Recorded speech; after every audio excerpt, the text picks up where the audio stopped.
تو خیلی زیبایی، نه فقط به خاطر چهرت، به خاطر قلب بزرگ و مهربونت، به خاطر سنگ صبور بودنت، تکیه‌گاه بودنت، به خاطر امنیت و اهمیتی که به اطرافیانت میدی، به خاطر لبخند دلنشینت.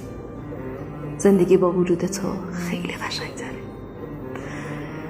اونقدر دوستت دارم که خودم هم نمیدونم چقدر دوستت دارم. هر بار که ازم میپرسی چقدر، با خودم فکر میکنم دریا چطوری حساب موجاشو نگه داره.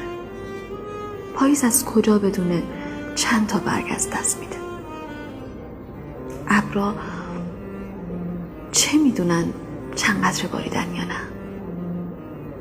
خورشید از کجا بدونه چند بار طلوع کرده. و من چطور بگم